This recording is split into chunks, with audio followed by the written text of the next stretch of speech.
मोहम्मद आसिफ का कहना है कि मुल्क में आईनी बहरान और आईनी ब्रेकडाउन का खतरा है। इक़्तिदार छिन जाने के बाद से पीटीआई पाकिस्तान के लिए ख़तरा बन चुकी है। पीटीआई को अमरीका से इमदाद मिल रही है। सियासत तमाम इदारों में सिरायत कर चुकी है, जिनमें से अदलिया सर फहरिस्त है। जियो न्यूज़ के प्रोग्राम आज शाहज़ेब खानज़ादा के साथ में गुफ्तगू करते हुए कहा कि अदलिया में सियासी ताल्लुक काम कर रहा है। आप अदलिया के रिमार्क्स देख लें, उन्हें आईनी ब्रेकडाउन नज़र आ रहा है। अकेले अकेले अपनी मर्जी के सियासी फैसले शुरू हो जाएं तो ये कहाँ तक चलेगा। आईनी ब्रेकडाउन से क्या मुराद है, 2, 4, 10 दिन में पता चल जाएगा।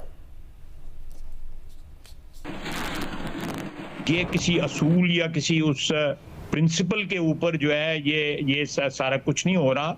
ये सारी पॉलिटिक्स जो है सरायत कर गई हुई है सारे के सारे अदारों के अंदर, और जुडिशरी उनमें सारे फहरिस्त है। मेरी गट फीलिंग है, कोई इंफॉर्मेशन नहीं है, कोई इसके पीछे कोई मेरा आर्गूमेंट नहीं है। जो है ये मेल्ट डाउन होने वाला है, कोई ना कोई आईनी जो है मेल्ट डाउन होने वाला है। फिच की रिपोर्ट आई है, वो तो आपकी हुकूमत को 18 माह चलते हुए देख रहे हैं, मगर उसके बाद भी इलेक्शन नहीं देख रहे हैं।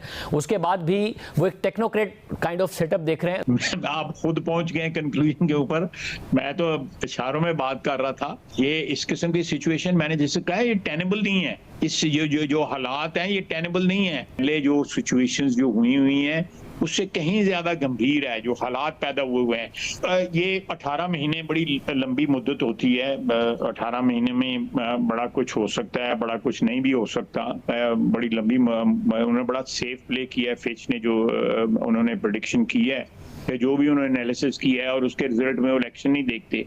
उसके रिजल्ट में हमारे इधर लोग बैठे हुए हैं, हमारे सियासी बरादरी के लोग बैठे हुए हैं जो इस वक्त अपने आप को प्रेजेंट करने की जो है वो कोशिश कर रहे हैं कि कोई इस किस्म का हादसा हो जाए। ये फैसला आप कह सकते हैं कि थोड़ा प्री मैच्योर हमने डिक्लेयर किया, और इत्तेहादी जो है हमारे जो हैं उनकी जो मशावरत जो है वो अशद ज़रूरी है, और वो इंशाअल्लाह ताला जैसे भी कंसेंसस क्रिएट होगा उसके मुताबिक जो है एक्शन लिया जाएगा।